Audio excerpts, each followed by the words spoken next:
Arguably, humans are the world's smartest creatures. I mean, look at us. We're so great at making all of these great choices, like spending hours on a little black screen and eating the foods that kill us fastest. We even are great at remembering all of the places where we haven't left our keys.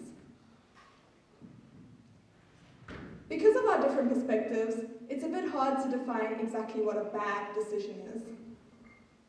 But there are some rough guidelines on decisions that might be best to avoid.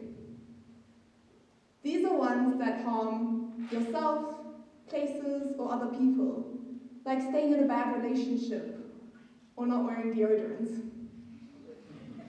Then there's those decisions where the outcome is not justified by the risk and the effort that are put in. If someone offers you $10 if a coin lands on heads, but you have to pay $6 to play the game, that's not worth it. If we do a little bit of simple maths, the probability of the coin landing on heads is 50%, so the average expected reward is $5, not worth the $6 it takes to play the game. In real life, it's a bit harder to measure the risk and the effort that go into the equation, but generally you can tell whether a decision is worth it or not. Naturally, our brains don't follow that classic textbook decision-making process of laying out the options, defining the objectives, and then assessing each option against each objective. This would just take way too long to use for all decisions. I mean, imagine every time you visited your friend's house, you laid out all of your clothes, you defined your objective, get dressed to visit my friend's house, and then you tried on each item of clothing to see which one best matched that objective. Ladies, for the sake of my argument, we're going to pretend that's not exactly what we do every time we get dressed. My point is, this type of process often leads to good results, but it just takes too long and requires too much effort.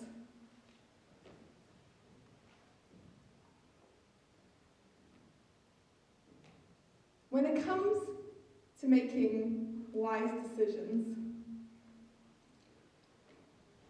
we have two processes that we use.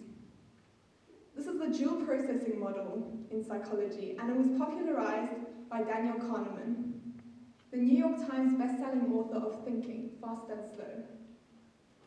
System 1 thinking is our brain's fast, automatic, emotional, and subconscious reaction to stimuli and situations, like ducking when a ball comes your way. System 2 is slower. It's more effortful and logical, like picking the best way to skill another player and then aiming for the left corner of the goal. Interestingly, System 2 thinking can help calibrate System 1 thinking. When you first learn to ride a bicycle, it takes a lot of thought power to try and stay balanced. But a few months down the line, you don't even have to consciously think about it. Us humans are cognitive misers, which basically means that we're lazy and we prefer to use as little time and effort on thinking as possible.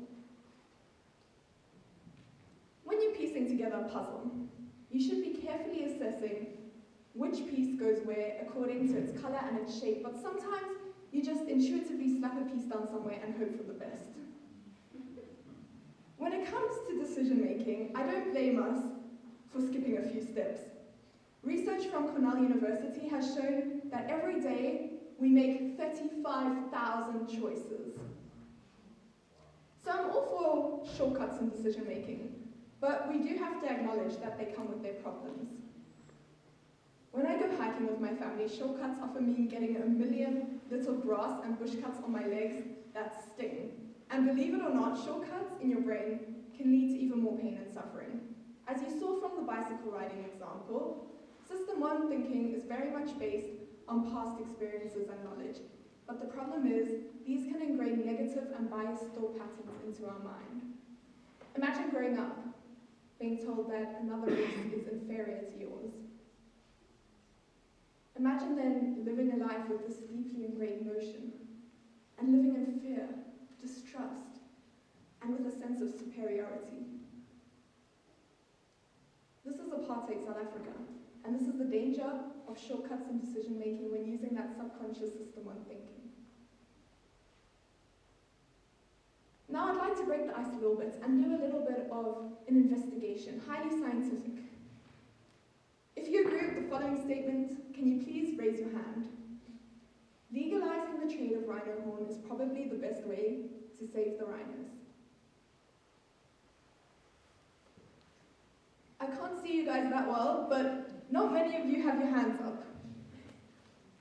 And I'm not surprised. Most people who have asked this question would say, no, of course not. Why would you do something stupid like that? Why indeed? Let me provide a counter-argument that I learned from Ted Riley, the founder of the 3 big game parks in Eswatini, 2 of which have rhino. Right now, the demand for rhino horn is not going down. And yeah, it's just fingernail material. But all of that rhetoric over the past few decades has barely made a change to the demand. In a 2019 online poll done of traditional Chinese medicine consumers, a third of respondents said that they believed medicinal rhino horn consumption to be essential to their health. And that number rose to over half if it had been prescribed to them by a traditional Chinese medicine practitioner. Rhino horn is worth more by weight than gold, than diamonds, and than cocaine. So it's no wonder at all that you find people willing to supply the substance. And what does that mean? That means that criminals sneak into the parks, pew pew, shoot the rhino dead. And now they hack off the horn, right to the very root to get every last bit of that precious substance, and then they sneak out and sell it for a huge profit. Here's what some people believe could happen if rhino horn trade were to be legalized. The park rangers would go up to the rhino and dart it, and whilst the rhino is sleeping, the horn would be carefully cut off, which is safe and painless for the rhino. It's like cutting your fingernails or your hair, and it too grows back. In fact, this has been done for many decades now to try and discourage rhino poaching. Now the horn can be sold, but rather than the proceeds going to the criminals, they go to the game parks to be used for the further conservation of wild animals and spaces. Many people, especially those involved with on-the-ground conservation, argue that by viewing rhino horn as a sustainable resource, rather than a target for criminals, the rhinos can be saved. Now I'd like to ask you the same thing again, and you're allowed to change your mind. If you agree with the following statement, please put up your hand. Legalizing the trade of rhino horn is probably the best way to save the rhinos. It seems like a lot more people now have their hands up, and this illustrates the importance of different opinions and perspectives when it comes to decision making, at a government and policy level, but in your own life too. A lot of the poor decisions that we make have to do with a lack of information and knowledge about a subject. In this modern day and age, we're flooded with so much information from so many topics. It's like we have too many pieces of the puzzle. We don't know what to focus on, and we don't know what to trust. So we avoid doing any research at all. But does it really make sense to stubbornly hold on to ideas and beliefs that we have no basis for and that we cannot properly justify? A lot of the time, we just go along with the masses, even if the masses are going in the wrong direction. We rarely question, or we're scared to question, the views that are held by the majority of society and the views that we've been brought up with, but that doesn't make them right. Before the 20th century, the view that women stayed at home and made food and cleaned the house and made babies and couldn't vote was widely accepted. Now it seems outrageous. Just because most people in the population go along with something doesn't necessarily make it true. As the French poet Anatole France so nicely put it, if 50 million people say a foolish thing, it's still a foolish thing. A little well stay standing out from the crowd can be very beneficial at times. If 12 publishers reject a book, it must be pretty mediocre, right? Wrong. Or at least in the case of the Harry Potter series, the world's best-selling book series with over 500 million books sold to date. For Bloomsbury, deciding not to be like the other publishing houses that said that the book was too long and too weird was one of the best decisions of all time. But it wasn't Nigel Newton, the CEO of Bloomsbury, who sat in his office in suit and glasses and realized that he was holding a masterpiece. It was his 8-year-old daughter. When he got home, he gave a copy to Alice. And an hour later, she came down from her room saying, "Dad, this is so much better than anything else," and begging to see what came next. A different perspective can not only help you publish the world's favorite book series, but it can also help you avoid bias. According to NPR, every second our brain is flooded with 11 million bits of information, of which our conscious mind, that system 2 thinking, can only handle 40 to 50 per second. Your subconscious mind has 11 million bits of information hitting it per second. So it's inevitable that it would take some shortcuts. And these lead to a few biases. And when I say a few, what I mean is about 200 of them. One of the most common types is confirmation bias, where we look for information to confirm our beliefs, and we disregard the things that don't. Oh, the moon landing was all a hoax. Look, here's a book explaining how it was filmed at Area 51. Oh, moon rock samples, pictures of the Earth. Don't believe that, that's all fake. But don't think that confirmation bias is just for the conspiracy theorists. That would be a very confirmation bias thing to think. We all, that includes you, hold some sort of confirmation bias in nearly all of our beliefs. Because holding two opposing beliefs in a state of cognitive dissonance is mentally uncomfortable and exhausting. It's counterintuitive, but for life's most important decisions, you want your brain to become less efficient. Rather than leaping to conclusions, from which it's very hard to leap away from, you want to try and keep your mind open to all sorts of different perspectives. On that note, let's bring in the perspective of someone else for a moment. John Maynard Keynes was an English economist, and during a high-profile government hearing, he was accused of being inconsistent. His retort was, "When the facts change, I change my mind. What do you do?"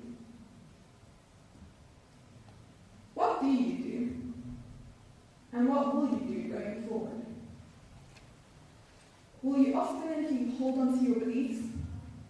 Or will you be able to admit that you're making a bad decision and let go of it? For big decisions, an open and slow process with focused research is likely to lead you to a good result. But we can't form a whole decision-bouncing party to decide whether to order pasta or pizza from the Italian restaurant. The decisions that do deserve this type of deliberation are the ones that will change the course of your life and or other people's lives. You've got to remember the bigger picture. You can't put together a puzzle without an end goal in mind. When you're lying on your deathbed, you probably won't regret having taken that gap year before college, but you might regret having worked odd hours to add a few extra zeros to the end of the many already in your bank account. To end off on a super bright note here are the top 5 regrets of the dying, from the book by Ronnie Ware. I wish I had the courage to live a life true to myself, not the life that others expected of me. I wish I hadn't worked so hard. I wish I had the courage to express my feelings. I wish I'd stayed in touch with my friends. And lastly, I wish I'd let myself be happier. Surprise, surprise, none of these have to do with making more money, working more hours, winning more trophies and awards, studying harder for tests,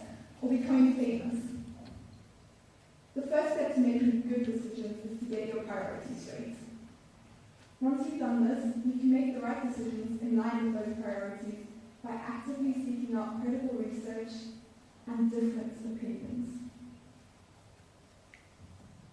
Once you piece this strategy into your life, I guarantee you that you'll have no trouble proving your case as one of the world's smartest creatures. Even if you still can't quite remember where you left your keys.